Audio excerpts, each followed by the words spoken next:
Every day, volunteers help organizations achieve their mission by tracking migratory birds, leading tours, helping to raise funds, and so much more.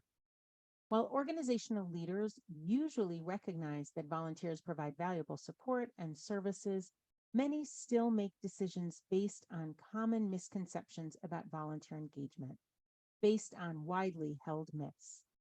You, however, are in a unique position to address these misconceptions so that volunteer talents can be harnessed more meaningfully for mission fulfillment. To help you embrace your role as Mythbuster, I'm happy to share our top 5 myths that we see in our work across North America, along with tactics to help you bust them. I'm Beth Steinhorn, President of VQ Volunteer Strategies, and welcome to Mythbusting 101: 5 days, 5 myths, 5 ways to be a volunteer engagement mythbuster. Today in our countdown, we are down to myth number 2.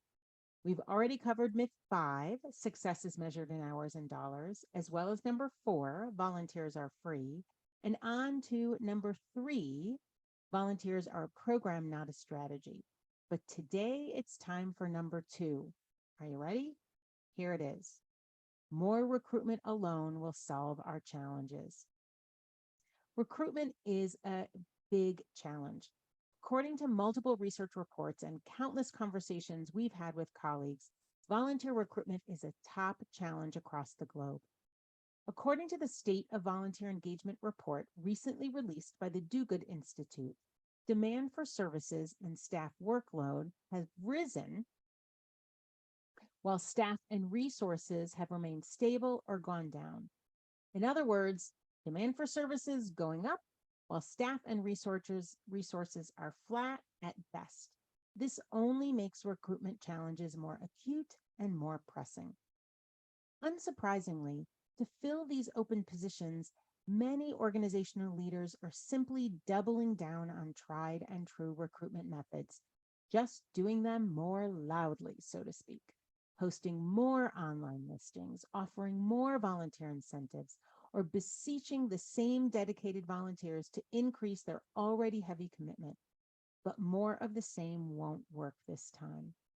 As my colleague Rob Jackson compellingly explained in a recent post, and I quote, "If the roles we want volunteers to do aren't flexible and impactful enough, then however well-crafted and fancy-looking our recruitment campaign is, we will struggle to engage new volunteers." He continues in a blog well worth reading, ultimately noting, and again, I quote, "For our organizations to succeed at volunteer engagement post-lockdown, we need systemic change." As a leader, you can bust the myth that recruitment alone will solve our woes by educating your colleagues about how the landscape of volunteerism is changing, how we must reduce barriers to volunteering in order to inspire individuals to engage as volunteers, and the other systemic issues that make volunteering challenging in this new world.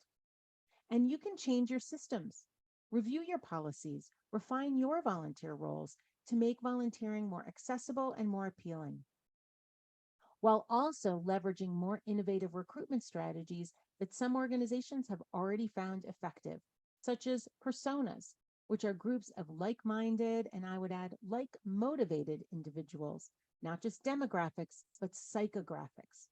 By identifying personas of your current volunteers, as well as those of some aspirational personas, let's say, you can tailor recruitment strategies for these personas for greater success. To meet this recruitment crisis, we must be different. Bust the myth that more of the same recruitment will solve our problems.